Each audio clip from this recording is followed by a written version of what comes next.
அனைவருக்கும் அன்பான வணக்கம். எல்லாரும் எப்படி இருக்கீங்க? நல்லா இருக்கீங்களா? நான் ரொம்ப நல்லா இருக்கேங்க. உங்கள் ருத்ரா பேசுறேன். இன்னைக்கு தொழில் பயிற்சி வீடியோல எது சம்பந்தமான வீடியோ நம்ம பார்க்க போறோம்னு கேட்டீங்கன்னா, இளநரைக்கு உண்டான ஹெர்பல் ஹேர் ஆயில் நீங்க தயாரிக்கிறது எப்படிங்கிறத நம்ம பார்க்க போறோம். அதுக்கு என்னென்ன தேவை அப்படின்னு கேட்டீங்கன்னா, 1 லிட்டர் சுத்தமான தேங்காய் எண்ணெய், அதாவது சல்ஃபர் கலக்காத தேங்காய் எண்ணெயா இருக்கணும். நல்லா முத்தின தேங்காயில இருந்து எடுத்த தேங்காய் எண்ணெயா இருக்கணும். கொப்பரை தேங்காயா இருந்தா இன்னும் நல்லது. நான் கொப்பரை தேங்காயில இருந்து அதை வெட்டி எடுத்து வெயில காய வச்சு அதை அரைச்சிருக்கேன். நம்ம சொந்தமாவே அரைச்சிருக்கோம். அந்த எண்ணெய் தான் நான் எடுத்திருக்கேன். ஏன்னா கடையில வாங்கி ஒரு சில எண்ணெய்கள்லாம் கடையில வாங்கின எண்ணெய்கள்ல நான் தயார் பண்ணும் பொழுது எனக்கு ரிசல்ட் கிடைக்கல. அதனால இப்ப தேங்காய் எண்ணெய் எப்ப தேவைனாலுமே தேங்காய் எண்ணெய் பொறுத்த வரைக்கும் நானே அரைச்சு அதை எடுத்து நான் ஹெர்பல் ஹேர் ஆயிலுக்காகட்டும் இல்ல மத்த தேவைகளுக்காகட்டும் நானே பயன்படுத்திக்கிறது. நாங்க அரைச்ச எண்ணெய் தான் பயன்படுத்துறோம். நீங்களும் எண்ணெயை தேர்ந்தெடுக்கல கவனமா இருங்க, இல்லைன்னா ரிசல்ட் கிடைக்காது. சரிங்களா? இரும்பு கடாயில தான் நீங்க இதை காய்ச்சணும். வேற எதுல காய்ச்சிங்கன்னா அது அளவுக்கு ரிசல்ட் இருக்காது. கடாயை நல்லா காஞ்சிடணும். சூடு பண்ணதுக்கு அப்புறம் எண்ணெயை ஊத்திருங்க. இது ரொம்ப எளிமையான ப்ராசஸ் தான், ஆனா நல்ல ரிசல்ட் கொடுக்கும். 1 லிட்டர் எண்ணெய்ங்க. எண்ணெய் கொஞ்சம் இளம் சூடாகிற அளவுக்கு விட்டுருங்க. இது பாத்தீங்கன்னா வேம்பால பட்டை. இது 1 லிட்டர் தேங்காய் எண்ணெய்க்கு 20 கிராம் 20 கிராம் போதுமானது. அடுத்தது பாத்தீங்கன்னா ரொம்ப கம்மியானது தான். பாத்தீங்கன்னாலே தெரியும், ஒரு கைப்பிடி கூட இல்ல, சுமார் 2 கொத்து தான். 2 கொத்தும் கூட இல்ல, பாத்தீங்கன்னாலே தெரியும். இந்த அளவுக்கு ஃப்ரெஷ்ஷா இருக்கக்கூடிய மருதாணி இலை. இதை நான் காலையில பறிச்சேன். இப்ப வீடியோ ஈவினிங்க்கு மேல எடுக்கிறதுனால இது லைட்டா வாடி இருக்கு. ரொம்ப கவனமா ஃப்ரிட்ஜுக்குள்ள வச்சுலாம் பயன்படுத்தாதீங்க, அது ரிசல்ட் கொடுக்காது. அடுத்தது பாத்தீங்கன்னா இவ்வளவுதான், வேப்ப இலை. இவ்வளவுதான், ஒரு 10 இலை அளவுக்கு 15 இலை அளவுக்கு எடுத்துக்கிட்டீங்கன்னா போதும். அடுத்தது பாத்தீங்கன்னா செம்பருத்தி பூ பறிச்சு நான் லைட்டா காய வச்சிருக்கேன், நிழல்ல காய வச்சிருக்கேன். ஒரு 5 பூ இல்ல 6 பூ போதும். அடுத்தது பாத்தீங்கன்னா செம்பருத்தி இலை 5 இலை. இதுல இந்த பட்டையை மட்டும் தவிர்த்துட்டு மீதி எல்லாத்தையும் தண்ணி படாம அப்படியே 4-3 கிள்ளி போட்டு மிக்சி ஜார்ல அரைச்சு எடுத்துக்கணுங்க. இப்ப பாத்தீங்கன்னா வெறும் தேங்காய் எண்ணெய் மட்டும்தான் நான் ஊத்தி இருக்கேன். நல்லா சூடாயிருச்சு. அந்த நேரத்துல நீங்க என்ன பண்ணணும்னு கேட்டீங்கன்னா, இந்த வேம்பால பட்டை 20 கிராம் நான் எடுத்து வச்சேன் பாத்தீங்களா, அதெல்லாம் நல்லா உதுத்தி விட்டுருக்கேன். அதெல்லாம் போட்டுறணும். மெதுவா போடுங்க.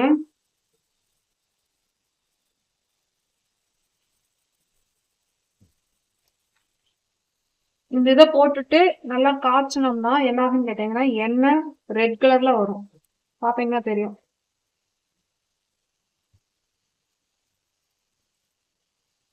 எண்ணெய் இந்த கலர்ல தான் வருங்க. நார்மல் ஹேர் ஆயில் மாதிரி அவங்க யூஸ் பண்ணாங்கன்னா நல்லா இருக்கும். இளநரைக்கு அற்புதமான ரிசல்ட் கொடுக்குங்க, அற்புதமான பலனை கொடுக்கும். நான் இளநரைக்கு நான் ரெகுலராக எண்ணெய் காய்ச்சவே மாட்டோம். மொத்தமா என்ன பண்ணுவோம்னு கேட்டீங்கன்னா, ஒரு 20 இருந்து 30 லிட்டர் அளவுக்கு காய்ச்சிடுவோம். காய்ச்சிட்டு அதை அப்படியே எடுத்து பத்திரப்படுத்தி வச்சிருவோம். அது ஒரு 4-5 மாசத்துக்கு எங்களுக்கு ஸ்டோரேஜ் பண்ணி அப்படியே சேல்ஸுக்கு கொண்டு போயிடுவோம். அதாவது ஒரு 3 மாசம் 4 மாசத்துக்கு தேவையானதை ஒரே இதுல நாங்க செஞ்சிருவோம். இப்போ ஒரு சகோதரி கேட்டிருந்தீங்க, அதுக்காகத்தான் நான் இதை 1 லிட்டர் அளவுல நான் இப்ப செஞ்சு காமிக்கிறேன். அடுத்து மொத்தமா செய்யல வேணா நான் உங்களுக்கு என்னால முடிஞ்சதுன்னா வீடியோ எடுத்து நான் போஸ்ட் பண்றேங்க. நல்லா வாசனை வரும். நல்லா கலக்கி விடுங்க.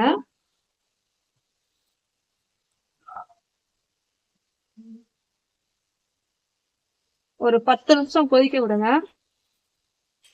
அதுக்கப்புறம் பாத்தீங்கன்னா நான் சொன்ன இலைகளெல்லாம் தண்ணி ஊத்தாம அரைச்சுக்கணும்.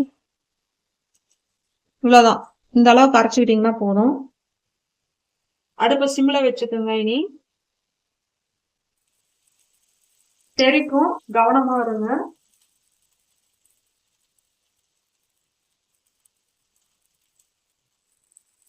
இலைங்களை அப்படியே பிச்சு போட்டீங்கன்னா அந்த ரிசல்ட் கிடைக்காது. நீங்க மிக்சியிலேயே கூட நீங்க அரைச்சிக்கலாம், ஒன்றும் தப்பு இல்லை. அவ்வளவுதான், வேற எதுவுமே போட தேவையில்லை. இதே இது இன்னொரு மெத்தடும் இருக்குங்க. நான் அதை இன்னொரு வீடியோவை நான் பதிவிடுறேன். இது ரொம்ப எளிமையான முறையில உங்களுக்கு ரிசல்ட் கொடுக்கக்கூடியது. அதுக்கு இன்னும் கொஞ்சம் மூலிகைகள் அதிகமா கலக்கணும்.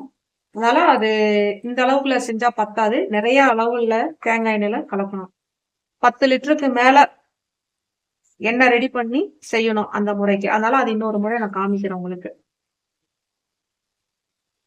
பாருங்க, இப்ப நான் இது போட்டுட்டு தான் தட்டுல பாத்தீங்கன்னாலே உங்களுக்கு தெரியும் எண்ணெய் எந்த கலர்ல இருக்குன்னு. நல்லா ஒரு 10 நிமிஷம் காய விடுங்க. இதே முறைய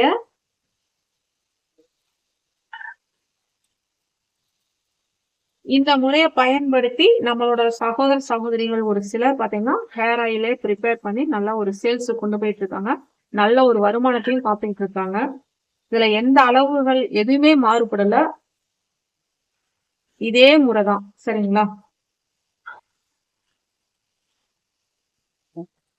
இதுல நீங்க கவனிக்கிறது, எண்ணெய் ஊத்திட்டு ஒரு 5 நிமிஷம் ஒரு 7 நிமிஷம் அளவுக்கு கொதிக்க விடணும். அதுக்கப்புறம் வேம்பாலம் பட்டையை போட்டுருங்க. அதுல இருந்து ஒரு 10 நிமிஷம் அளவுக்கு காய விட்டதுக்கு அப்புறம் இந்த நான் சொன்ன இலைகளை போட்டுருங்க. அதுல இருந்து ஒரு 10 நிமிஷம் அளவுக்கு நல்லா காய வைங்க. நல்லா காய்ச்சினதுக்கு அப்புறம் அடுப்பு ஆஃப் பண்ணிருங்க. இரும்பு வடைச்சட்டியில செஞ்சா மட்டும்தான் உங்களுக்கு நல்ல ரிசல்ட் கிடைக்கும். தேங்காய் எண்ணெயும் நீங்க கவனமா தேர்ந்தெடுக்கணும். அது ரொம்ப ரொம்ப முக்கியம். செக்கில் ஆட்டின எண்ணெயா இருக்கணும். முடிஞ்ச வரைக்கும் நீங்களா பார்த்து வாங்கி தேங்காய நீங்களா பார்த்து வாங்கி அரைச்சு அந்த எண்ணெயை பயன்படுத்துங்க. ஹேர் ஆயில பொறுத்த வரைக்கும் அந்த மெத்தேட பயன்படுத்துங்க. ரொம்ப நல்லா இருக்கும். சரிங்களா? இது காஞ்சிருச்சு. அடுப்பு ஆஃப் பண்ணிடுறேன். ஆறுனதுக்கு அப்புறம் இங்க எப்படி பேக் பண்ணலாம் அப்படின்ட்டு எந்த பாட்டில்ல எந்த அளவுல நீங்க பேக் பண்றதுங்கிறதையும் நான் காமிச்சிடறேன். இப்ப காய்ச்சின எண்ணெய் பாத்தீங்கன்னா நல்லா ஆறிருச்சு. எப்பவுமே சட்டியை தூக்கி வெறும் தரையில வச்சிடாதீங்க. இந்த மாதிரி ஒரு அட்டை பாக்ஸ் வச்சு அதுக்கு மேல வச்சிருங்க. நல்லாவே ஆறிருச்சு. எடுத்து வடிகட்டலாம்.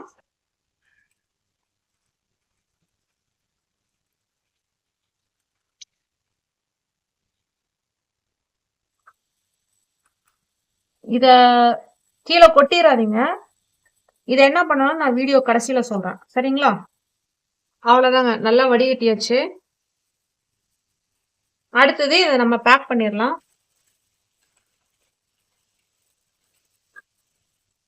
12 பீஸ் அளவுக்கு இது கிடைக்கும். இந்த மாதிரி பாக்ஸ்ல பேக் பண்ணிட வேண்டியதான். எண்ணெயோட கலர் பாத்தீங்கன்னா உங்களுக்கு தெரியும். ரெட் கலர்ல வரும்.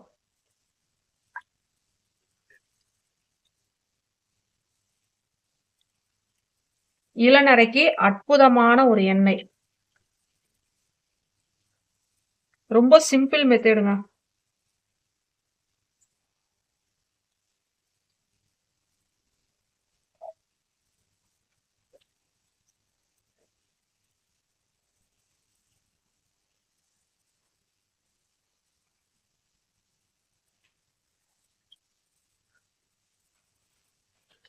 இது 100 மில்லி பாக்ஸுங்க.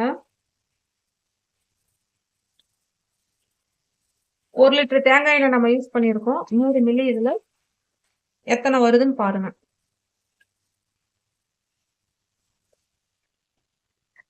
எண்ணெய் நீங்க காய்ச்சலையும் சரி பேக் பண்ணலையும் சரி நீங்க கவனிக்க வேண்டியது நம்ம கைப்படக்கூடாது. அதாவது எண்ணெயில நம்ம கைப்பட்டுச்சுன்னா எண்ணெய் சீக்கிரம் கெட்டு போயிடும். அதே மாதிரி எண்ணெயில தண்ணி படக்கூடாது. இந்த ரெண்டும் ரொம்ப முக்கியமான ஒரு விஷயமா நீங்க கவனிச்சுக்கோங்க.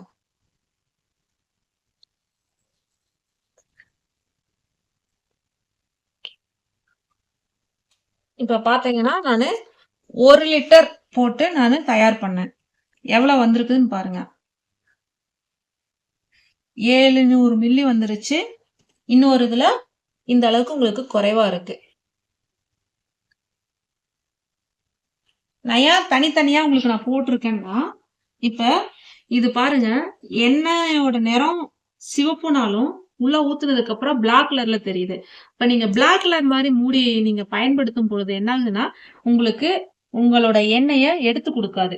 இதுல உங்களோட ஸ்டிக்கரும் போடுவீங்க. அப்ப அதோட லுக் வைஸ் உங்களுக்கு பெட்டரா இருக்காது. நான் எம்டி பாட்டிலா பாத்தீங்கன்னா உங்களுக்கு அழகா இருக்கும். ஏன்னா இந்த மாதிரி சின்ன சின்ன விஷயங்கள்ல நீங்க ரொம்ப கவனமா இருக்கணும். இப்படி பாத்தீங்கன்னா ரொம்ப அழகா இருக்கும். ஆனா எண்ணெய் ஊத்தி பாருங்க. இதே இது வெள்ளை கலர் மூடி போட்டதை நீங்க பாருங்க. இதான் பாருங்க.